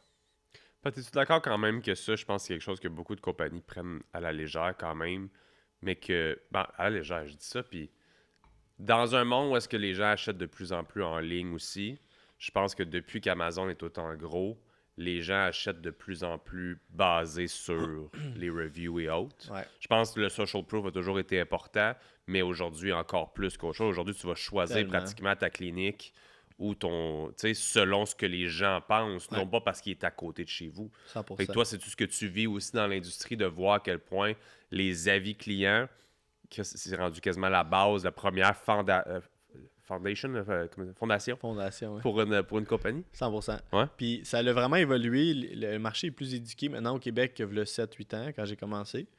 Mais même encore aujourd'hui, là, c'est drôle, on rencontre du monde. Puis je pense que, mettons, moi je parle tout le temps d'humoriste 60 ans parce que c'est genre notre client un peu typique dans la construction. Là. OK. Quand je le rencontre au début, il est tout le temps genre. Il est souvent très fâché. Mettons, les avis Google, c'est de l'estime de mal, puis je crois pas à ça. Mais je pense qu'avec le temps, j'ai compris que ça venait d'une frustration qu'il ne se sentait pas en contrôle de ses avis Google. Parce que des fois, même ses compétiteurs ou ses employés qu'il a mis dehors laissent des avis négatifs. Ouais. Puis il n'y a aucune façon de les enlever sauf des flaguer, mais Google, c'est très rare qu'il va vraiment en enlever. Fait que ça vient d'une frustration de comme c'est de la merde parce que je sais pas quoi faire, je suis pas en contrôle. Fait qu'il y a mieux de dénier que c'est important puis de dire finalement ça sert à rien. Mais tu sais, des fois j'arrive à les convaincre, puis après 1 an ou 2, ils sont comme je suis content de t'avoir fait confiance parce que là, ça a genre triplé le nombre d'appels qu'on a par semaine. Okay. Fait que oui, c'est vraiment important, c'est la fondation de n'importe quel business de service local. Puis c'est tellement encore trop sous-estimé. Des fois, je fais de la vente, puis je vois à quel point ils comprennent pas encore, puis je leur dis, tu sais, honnêtement, je sais plus de quoi dire comme argument à part fais-moi confiance. Ouais. On s'en reparle dans 6 mois, là, puis comme. Mais c'est tellement important. Tu sais, puis même eux, je leur demande, mettons, tu vas au resto avec ta blonde, là. Tu cherches où tes restos? Ah, ben sur Google Maps. Bon, mais Chris, tes clients font la même affaire pour toi, là. Ouais. Ben, même si tu n'utilises plus Google puis que tu vas sur Chat puis tu te dis sors-moi les 10 meilleurs restaurants de Montréal, la métrique, j'imagine. C'est Google Maps. Il va te sortir les reviews. Fait que tu sais, peu importe où est-ce que tu vas rechercher, mettons, c'est rendu beaucoup de ChatGPT. Ben, ChatGPT, il invente pas des reviews. Il va trouver ce qui est le plus réputé sur Internet. C'est quoi en ce moment? C'est Google. Ouais. Si demain matin, c'est Yelp, ça va être Yelp, mais Ouais. comme, faut que tu sois là. Puis si justement, comme ça, tu l'as dit, il n'y a pas nécessairement de solution pour empêcher des gens d'en mettre des négatifs puis d'avoir des compétiteurs. Puis, fait que tu dirais juste que la seule solution, c'est des enterrer C'est des de noyers. bon. Ouais. J'aime ça. Puis là, tu retrouves un sentiment de contrôle sur OK. Puis anyway, les compétiteurs, mettons, quelqu'un qui veut te faire chier puis qui voit que tu en as 500 puis que tu es à 4.9, il va dire à quoi bon anyway. Puis même s'il le fait, ça va être une goutte dans l'océan, là, tu vas même pas le sentir. Alors que souvent c'est ça que je vois, il y en a comme 20. Ouais. Ils sont à 4.8. Puis là, ils sont tous comme je suis cool. Ils reçoivent un avis 1 étoile. Ils tombent à 4.1. Ils sont genre tabarnak. Ah, puis c'est rough, là. C'est vraiment ça, là. Ça t'en prend, on dirait 5. Ben, c'est pas ça. C'est ça la réalité. Ça t'en prend 55 pour grossir de 0.1. Ça t'en prend 2, 1 étoile pour que ta moyenne, ça va vraiment vite. Mais à un moment donné, c'est ça. T'atteins une certaine quantité de reviews puis tu deviens béton. Là. J'aime ça. Pour une compagnie de SaaS comme ça, tu dirais, c'est quoi le plus gros challenge peut-être que vous avez sur une base quotidienne ou est-ce que... C'est la croissance. Là. Tous les défis de croissance qui viennent avec, mais moi, principalement, c'est la commercialisation. Okay. Parce que je suis un gars de produit. Mon co-founder, c'est un gars de produit. Le produit, les intégrations techniques, ça, c'est good. Mais le côté vente, c'est mon plus gros défi. Là, en plus, on essaie de sortir du Québec. On va aux US. Nice. Fait que s'adapter au nouveau marché, la langue, traduire tout ce qu'on a, la culture qui est différente. Ça a toujours été notre plus gros défi. Ça va toujours l'être. Puis de toute façon, je pense que c'est tellement facile pour un petit gars dans son sous-sol de faire un logiciel similaire au nôtre en une fin de semaine avec ChatGPT. La différence, c'est le go-to-market, comment tu vas vers tes clients, puis ton branding, puis tes relations clients, dans le fond. J'aime ça. Je pense que tu dis le mot, le go-to-market, je pense que c'est l'affaire la plus importante. Je pense que c'est ce qui manque aujourd'hui dans un océan de nouveaux SaaS, nouveaux produits. C'est rendu facile de faire pratiquement n'importe quoi. Ouais. Mais quand tu de te différencier des autres? Ben, c'est surtout aussi que, tu sais, quand on parle de SaaS, là, moi, j'ai pas une approche tant traditionnelle de SaaS. Mettons, je peux peut-être clarifier ça. Là. Un SaaS, c'est un peu comme ce que j'expliquais tantôt. Là. Tu te lèves le matin, tu as un nouveau client qui s'est inscrit, puis il a mis sa carte de crédit, puis t'es sur la beach, puis tu as fait de l'argent, tu comprends? Fait que d'être ce qu'on appelle du self-onboarding, que les gens créent leur compte eux-mêmes, explorent la plateforme eux-mêmes, puis vont mettre leur carte de crédit, puis arriver au point que tu vois de la valeur par eux-mêmes. Nous, on est très angliciste, là, mais on est très sales-led. Fait que dans le fond, c'est très vendeur. Après ça, tu as quelqu'un qui va t'onboarder. Parce qu'au Québec, on se rend compte que les gens ont besoin d'être pris par la main beaucoup, surtout les gens un petit peu plus âgés, puis c'est notre clientèle.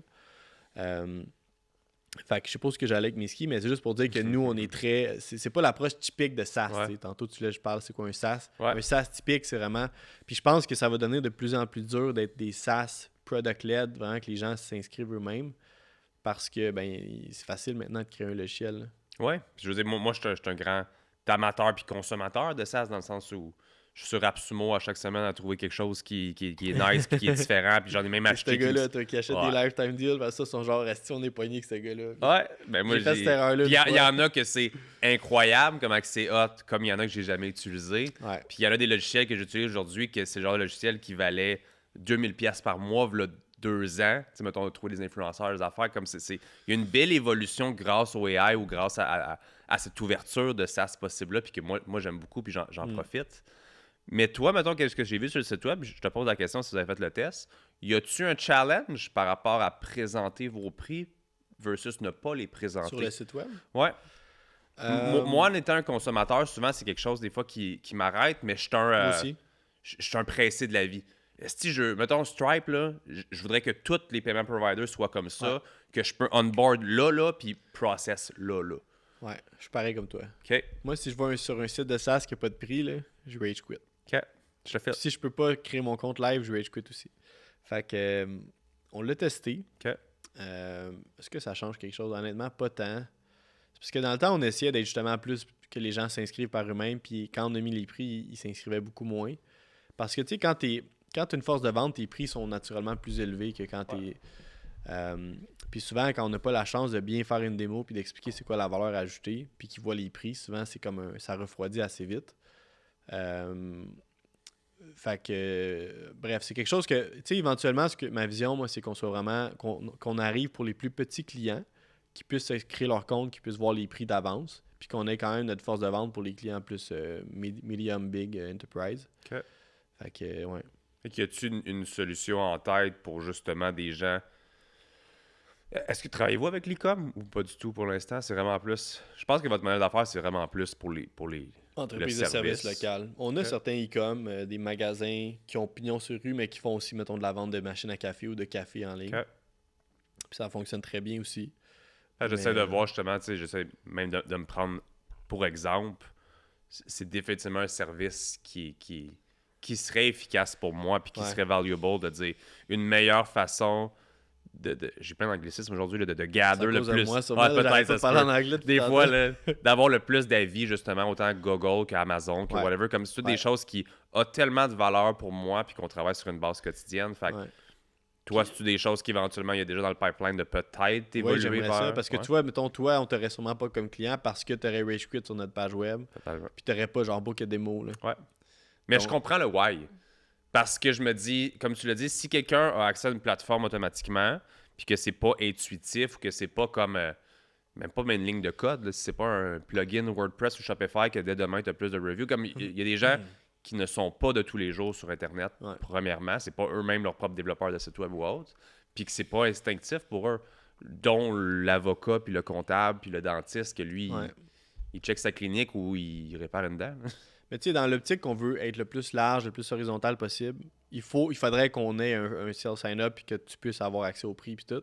Ok. Pour l'instant, je pense qu'on a pris la décision d'être plus focusé sur 2 verticales, que eux, ces verticales-là, peut-être qu'on en perd des gens honnêtement en ce moment parce qu'on n'a pas les prix puis t'as pas. Peut-être. Peut-être qu'à un moment donné, il faudrait qu'on le reteste éventuellement pour voir si ça a un impact. Mais aujourd'hui, c'est qu'on a trouvé un modèle qui marche, puis je suis comme. J'ai pas envie de toucher vraiment à quelque chose 100%. qui marche, comme plus en mode je mets du cash sur comme grossir la force de vente, on accélère ça, puis ouais. Correct. On s'en va à la pause de Shop Santé, puis pendant qu'on met ça, t'as un autre petit cadeau pour aujourd'hui qui va être ta boîte. Pas besoin de l'ouvrir pour ça. Ben ouais, quand tu viens ici, il y a tout le temps des cadeaux avec ça. C'est cool. C'est quoi? T'as plein de produits à l'intérieur. Tu peux l'ouvrir avec plaisir si tu veux.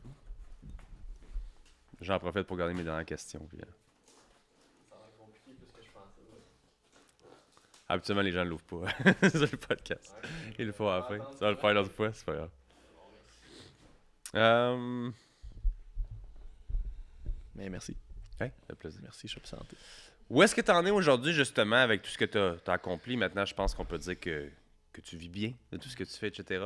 Comment s'est développé peut-être le côté un peu plus on peut dire familiale? Est-ce que tu es en couple aujourd'hui? Je veux dire, on est dans une étape où est-ce que là, maintenant, tu as du succès puis tu continues à bâtir là-dessus versus un passé où ça a été rough, il y a eu une phase de dépression, encore chez tes parents. Là, tu as eu 30 ans, tu m'as dit? Ouais, je vais avoir 31 juillet. J'ai eu des jumeaux au mois de juin passé. Ils ont 11 mois, ouais. Félicitations. Ça change une vie, définitivement. Fait que ça aussi, comment va peut-être le mode de vie? J'aime tout le temps ça parler des pères. Puis... Non, ça va de mieux en mieux. OK. Mais j'arrête pas de me dire, si il aurait fallu que je sois en mode grind de ma business avec des bébés comme ça, j'aurais pété aux frettes. Je sais pas comment ils font, props à ceux qui le font. De comme avoir 2 trucs complètement instables en même temps. Ouais. Puis en plus, moi, c'est des jumeaux. Fait qu'à c'est plus tough que d'avoir juste un bébé. Là. C'est clair. Mais en ce moment, j'ai la chance d'avoir une super belle équipe Input Kit que quand ma blonde a accouché, j'ai pris quasiment un mois, genre off. Okay. Fait que j'avais ce luxe-là, puis j'étais content de l'avoir vraiment. Là. J'étais comme, je suis content d'avoir fait mon grind tough là, une couple d'années pour que là, je puisse avoir un petit peu plus de lousse puis de choix, mettons. C'est ce qui est drôle de dire que l'entrepreneur dise comme, tu sais, j'ai réussi à prendre un mois, puis que, tu sais, en majorité, les pères ont quoi, 2, 3, c'est ça, 6, 8 semaines ou de quoi de même? Je sais même pas. J'ai même pas checké ça. Là. Genre, moi, j'aurais pu être payé par le gouvernement pour prendre ce mois-là, mais moi, j'ai même pas checké ça, là, je sais pas. Mais c'est correct. Puis comment tu vis justement ce rôle-là de père? On a parlé à travers tout ça, ça aurait pu être plus difficile, mais toi, peut-être, à travers justement le mode de vie de l'entrepreneur, le stress, les si, comment va ton rôle de père? Est-ce que tu vois une grosse distinction? Est-ce que tu te reconnais dans ce rôle-là? Est-ce que ça peut être challengeant de... ben c'est très difficile. Fait que ça me fait penser au début de quand je partais mes business, c'était très difficile. Puis t'aimes-tu ça? Est-ce que tu t'aimes ce challenge-là? Oui, mais je pense que ça va être plus le fun. Puis tous mes amis, chums, gars, ils me disent la même affaire. À partir de 2-3 ans, c'est vraiment plus le fun. Au début, c'est des bébés qui interagissent pas. Là. Fait que, mais pour l'instant, j'ai de plus en plus de fun, vraiment, là, pour vrai. Puis je pense que ça va être encore plus cool quand je vais pouvoir servir à quelque chose au niveau intellectuel, je veux dire. Ouais, là. je commence à ça. Fait que toi, t'as des enfants, je pense? Ouais, moi, mon gars va avoir 3 ans, ma fille va avoir 5 ans. Fait que je veux dire, je comprends à 100% ce passage-là, la première année, qui est un petit peu plus... t'es un peu plus perdu. Tu sais pas ton rôle, il est nécessairement où dans tout ça. C'est beaucoup plus après maman ou après... Je veux dire, quand t'en as 2, ton rôle est assez là, je te dirais. Là. Ça, c'est clair. Ça, j'imagine que... Ben, les bras, hein? Moi, c'était ça. Moi, c'était les couches puis les bras. C'était vraiment ça la première année. Après ça, là, maintenant, avoir des enfants de cet âge-là, je veux dire... Là, c'est une scène d'être un papa, là, je veux dire. Puis je sais que je sers, tu sais, moi, je suis le funny dad. Tu sais, nous, c'est le sport, c'est les trucs. Puis là, on commence à être dans ça. Fait que ça, c'est le fun de voir que... Ça, j'ai hâte. Faire ta place un petit peu là-dedans en même temps, là. Ouais. Puis c'est cool. Puis c'est ma raison, mettons, d'arrêter de travailler. Fait que ça aussi, je sais pas si toi, il y avait... Bon, t'as une blonde, fait que c'en est une déjà. Mais il y a des fois, quand même, quand tu aimes ce que tu fais puis que tu avances des choses... Ben, des fois, si t'as pas nécessairement un autre loisir, je sais pas si t'es un gars de sport ou un gars qui, tu sais... Gros sport, gros sportif. Fait que quand t'as des choses que t'as hâte d'arrêter de travailler pour aller faire ça, c'est cool. Ouais. Mais tes enfants prennent cette place-là aussi, fait que c'est hot en même temps. Ouais, définitivement. That's it. Ouais. Si on se met sur les 5-10 prochaines années, peut-être, si on parle d'Input Kit, tu te vois où avec ça? Puis on peut aller plus loin que ça si tu veux. Est-ce que tu te vois retourner dans le jonglage de peut-être d'autres projets aussi? Ouais, définitivement. Puis juste avant de rentrer dans ta question, tu sais... tu m'as demandé qu'est-ce qui a changé pour toi depuis que ça va bien. Puis moi, ce qui a vraiment changé, c'est que j'ai perdu ma plus grosse motivation d'être en affaires depuis le début, qui était de prouver à tout le monde que je suis capable. Okay. De faire un gros fuck you à tout le monde qui n'ont pas cru en moi pendant tout ce temps-là. Okay. Puis tu sais, quand j'arrivais à un certain niveau de succès, le monde a commencé à me respecter. Puis on commençait à me voir de comme, OK, ce gars-là, il a du succès. Fait que props. Fait que c'était cool pour mon ego puis tout, mais comme c'était vraiment pas bon pour ma motivation parce que j'avais plus cette flamme-là pour faire le extra step à chaque jour puis faire des trucs qui me tentaient pas. Fait qu'un gros travail qu'il a fallu que je fasse comme pour comprendre c'est quoi mes motivations plutôt intrinsèques que comme extérieures. Ouais. Je pense que c'est intéressant. Je pense que c'est une bonne affaire de se le dire comme ça. Puis t'es-tu capable avec un petit peu de recul de te dire que c'était peut-être pas les bonnes motivations au final, dans le sens où tant mieux qu'ils ont été là pour t'avancer jusque-là. Mais qu'au final, on s'en crisse de ce que les gens pensent autour de ça. Ouais, 100%. Puis tu sais, de l'argent, quand t'en as, c'est comme moins important que quand t'en as pas. Là. Ouais, make sense. Fait que... mais oui, c'était clairement pas la meilleure motivation. Est-ce que ça m'a servi? Par contre, oui, vraiment. Fait que je suis content de l'avoir eu. Mais en même temps, tu sais, je pense que c'est plus facile d'avoir des options puis de prendre des meilleures décisions quand t'as de l'argent que quand t'es pauvre puis que Fait que, tu sais, là, j'ai la chance d'être entouré justement d'une coach d'entrepreneur / psychologue entrepreneur. Puis elle m'a aidé à faire ce cheminement-là que j'aurais peut-être eu plus de misère à faire au début. Mais clairement, moi, ma drive, c'est d'aider le monde, genre. C'est de redonner, puis je commence à faire du coaching. Puis ça, c'est comme, je le fais gratuitement. Je l'ai fait longtemps gratuitement. Là, je charge parce qu'à un moment donné, j'ai eu comme plus de temps dans ma journée. Mais c'est vraiment ça, ma motivation. Puis dans ma team, c'est un peu ça mon rôle aussi, c'est d'aider le monde à grandir. OK. Fait que ça l'a complètement changé. Puis tu sais, d'aller sur des pods, puis tout, c'est quelque chose qui me fait vraiment triper pour, I guess, redonner ou je sais pas, mais... Oui, 100%. Je pense que ton knowledge et ton expérience a définitivement de la valeur. Puis je pense que ça l'apporte justement des... C'est ce que j'aime d'avoir du monde comme toi qui sont pas... je vais pas être trop sérieux dans le sens où on est capable d'avoir une discussion qui est vraiment friendly, mais qui amène vraiment de la valeur aux gens. Parce que moi, un jeune, je me mets même moi à 18-19 ans, d'entendre ton parcours, ça me motiverait à être capable de commencer un projet comme ça ou whatever. Puis quand tu parlais comme ça d'une coach psychologue, c'est-tu une psy? Ouais, psychologue, OK. mais spécialisée entrepreneur. Fait qu'elle était aussi une... comment qu'elle appelle ça? C'est une coach en leadership. OK. Et psychologue organisationnel pour entrepreneurs. Ça, c'est cool. Je pense que ça peut vraiment être... la seule autre personne sur Terre que j'ai entendu parler de ça, c'est Jay Carls, Midday Square. Je sais pas si ça dit quelque chose. Ah oui. On a reçu sur le podcast justement l'année passée, puis qu'eux, ils ont fait ça en famille pour aider la relation à être business et famille. Ils ont vraiment fait ça pour le bien de l'entreprise. Puis je pense qu'ils vont encore une fois par mois. Puis eux, ça a été the thing pour la compagnie d'avancer avec ça. 100%. Toi, c'est un petit peu la même expérience que tu vis en ce moment de... Ouais. Ah, c'est game changer. Elle m'a fait plein de tests aussi pour que moi je comprenne mieux aussi. Puis ça, c'est à moi de décider sur quoi je vais travailler ou c'est quoi mes enjeux. Mais c'est comme, on est tous des humains. Là. C'est ceux qui sont quand je suis trop cool pour. Comme, ok, mais Non, t'es pas parfait, man. Puis si t'es pas capable d'admettre tes faiblesses, puis tout, tu pourras pas grandir, je pense. Ouais, mais je pense que ça fait du sens. Ouais. Puis des fois, tu sais, un mentor, mais je trouve ça intéressant. Parce que même moi, je pense qu'on va peut-être ça évaluer ce potentiel-là éventuellement. Parce que des mentors de business ou des choses, ou tes parents ou ta blonde, tu sais, comme tu peux parler de certaines choses avec eux autres, mais je pense que quelqu'un qui est réellement formé en psy peut aller fouiller. Pour entrepreneur, c'est super important ce petit bémol-là. Parce c'est clair. que j'ai eu un psy aussi longtemps normal. Ben, normal, pas pour entrepreneur. Ouais. Puis assez vite, j'ai atteint une limite. Là. OK. Puis il essayait du mieux possible, mais c'est ça. Pour entrepreneur, c'est des gens qui vont comprendre vraiment, vraiment bien ta vie puis ton quotidien. Très, très cool. Ouais. Mais pour répondre à ta question, dans 5-10 ans, tu sais, mon objectif avec InputKit, c'est de nous rendre à 10 millions de revenus le plus vite possible. C'est comme ça, c'est mon gros grind en ce moment. OK. Puis, mais surtout, c'est de bâtir une équipe qui me fait triper de gens super smart, qui vraiment d'avancer tout dans la même direction. Là, on déménage dans un nouveau bureau la semaine prochaine. J'ai vraiment hâte de ramener cette vie-là un peu parce que depuis la COVID, on est tous remote. Ah ouais? Fait que, mais c'est ça. 5-10 ans, moi, c'est vraiment mon focus, là. InputKit, puis après ça, clairement que je veux faire plus de coaching parce que c'est quelque chose qui me fulfill vraiment, moi, personnellement. Mon rêve, c'est d'être un dragon au dragon, à l'émission Dans l'œil du dragon. OK. Puis, fait que c'est ça. Justement, si on revient rapidement dans l'œil du dragon que tu as été, ça fait combien de temps déjà? J'ai été diffusé au mois de mai l'année passée, fait que ça fait 1 an. OK. Vois-tu ça comme un avantage d'arriver là-bas avec quelque chose qui n'est pas physique versus probablement 95% des compagnies arrivent là avec un produit alimentaire, quelque chose de vraiment que tu montes. Ouais. Toi, as-tu vu ça comme un avantage? Non, je pense que c'est un désavantage. OK. Mais c'est pour ça aussi la prod m'ont aidé à bâtir un peu mon histoire puis de mettre de l'avant le côté plus vulnérable. Tu sais, t'as sûrement pas écouté l'épisode, mais dans l'épisode, je mets beaucoup d'emphase. Puis tu sais, vous voyez 6 minutes, mais moi, ça dure 1 heure derrière. Fait que j'ai vraiment partagé mon parcours, puis j'ai mis vraiment mon côté vulnérable, que entrepreneur, c'était vraiment pas facile, c'était long, beaucoup de moments difficiles. Puis ils ont vraiment aimé ça. OK. La prod, à la fin, ils m'ont dit on n'a jamais vu les dragons autant pas sur leur cellulaire, puis focusé sur l'entrepreneur avec des gros yeux tout le long. Là, j'étais comme, OK, I guess qu'ils ont aimé ça. Tant mieux. C'est fait cool. que, le fait que j'avais pas de produit physique, je pense que c'était un désavantage, mais j'ai réussi à miser sur d'autres choses qui leur ont vraiment parlé, puis ça l'a bien fonctionné. Tant mieux. Parce que t'es vraiment pas le premier que je reçois ici qui a été au Dragon.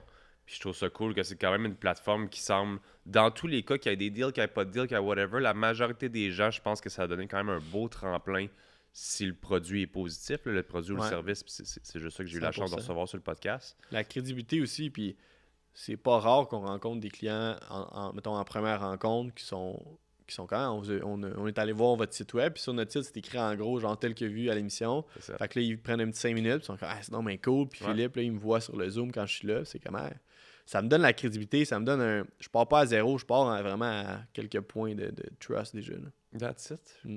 Si on termine rapidement ensemble en parlant peut-être justement AI un peu avec l'opportunité que les gens ont maintenant, comme on l'a dit, de faire pratiquement n'importe quoi, dirais-tu que c'est une bonne chose ou dirais-tu AI? Ben, je veux pas juste qu'on parle du AI en général parce que je veux qu'on reste dans ta niche quand même qui est... Bon, on a parlé les SaaS, on a parlé logiciels. J'ai moi-même, on dirait en 5 minutes, fait de quoi de quand même cool avec Lovable, puis j'étais comme Chris, c'est hot. C'est Là. insane, hein, ça? Ben, c'est assez incroyable. Ouais. Toi, tu le vois comment? Tu le vois comme un outil vraiment positif pour même toi continuer de peaufiner plus tes choses? Ou tu le vois comme quelque chose qui va juste encore plus diluer les opportunités puis que ça va être... Tout le monde va être FOMO tout le temps parce que... Ouais, je le vois comme une menace plus qu'autre chose, je pense. De comme, Ok. Le monde des SaaS va beaucoup évoluer. Il va avoir beaucoup, ça va être, l'accès à créer un produit va être beaucoup plus facile, beaucoup plus accessible. Donc, il va y avoir plus de produits, donc les prix vont descendre. Ouais. Ce qui est bon pour les consommateurs, pour les business qui utilisent des SaaS, mais c'est moins bon pour les fournisseurs de SaaS. Fait que ça, moi, je vois ça comme une menace. Ok. Après ça, ça nous force à innover plus vite que ce qu'on est vraiment capable de faire en ce moment. Fait que ça, c'est tough. Puis comme tu as dit, il faut se réinventer tellement vite avec les AI. Là. Fait que, mais je pense que ça peut amener vraiment du plus, mais beaucoup de négatifs. Slash menaces aussi. Là. Ben, c'est ce que je vois. Puis comme je le disais, l'accessibilité fait que pour moi-même qui a zéro le temps de faire ça, on dirait que des fois j'ai envie de prendre ce temps-là parce que je me ramène sur terre. Puis je pense qu'il y a beaucoup de gens qui vont sauter à pieds joints là-dedans. Puis justement, ben, en même temps que ça arrive, tu as l'accessibilité des réseaux sociaux, tu as l'intensité, qu'il y a un nouveau mentor à tous les coins de rue, puis un nouveau coach de coach, puis de Build Your SaaS, puis de ta vidéo YouTube qui était peut-être la seule, là, je sais pas combien d'années quand tu étais jeune. Aujourd'hui, C'est juste ça qu'on voit. là. j'en regarde Ouais. trop une, puis après ça, mon algorithme fait juste ça. Comme tu regardes mon YouTube, puis j'ai l'air d'un gars qui fait des SaaS. Là. C'est juste ça, c'est que je vois du matin au soir. Là. Il faut pas que je clique dessus parce que sinon, je repars dans une autre affaire. Ouais. De... Ouais. C'est fou. Philippe, merci beaucoup d'avoir été avec moi au podcast aujourd'hui. Good job pour ce que tu m'avoir fais. accueilli. Good job pour ton histoire. Puis on va se reparler. C'est sûr qu'on va se reparler parce que ça m'a beaucoup intéressé de ton histoire de coaching aussi. Je pense que ça peut être très, très cool. Puis pour les gens à la maison, à quel endroit on peut te retrouver si justement ça peut être de quoi qui peut intéresser. Et InputKit, évidemment, aussi. Inputkit.io. OK. Tout le monde est comme, c'est quoi ça, .io? On a tous les Tout le monde .com, le sait .ca, mais .io, c'est notre vraie Ouais, extension. c'est the real one. C'est le real one pour ceux qui connaissent, Ouais. ça. Sinon, ben, LinkedIn, Instagram, Phil Genois. OK. Je fais des fois du coaching quand j'ai le temps. Là, fait que, Peut-être de plus en plus, on va te voir. ouais, Puis avec un peu de chance, je te reçois une deuxième fois quand t'es rendu un dragon. Puis que... ouais, ça serait insane. That's it, Philippe. Un gros merci d'avoir Merci participé à avec toi. moi. À la prochaine. J'espère que vous avez apprécié l'épisode d'aujourd'hui avec Philippe. Honnêtement, c'était un super épisode. Si vous avez apprécié l'épisode, n'oubliez pas de laisser un 5 étoiles sur Apple Podcasts, Spotify, sur YouTube. Vos commentaires, toujours super, super appréciés. On les lit à chaque semaine. Merci beaucoup pour votre support, guys. Honnêtement, c'est un plaisir d'être avec vous à chaque semaine. Et sur ce, on se voit la semaine prochaine pour l'autre épisode du podcast Ordinaire. Bye, guys.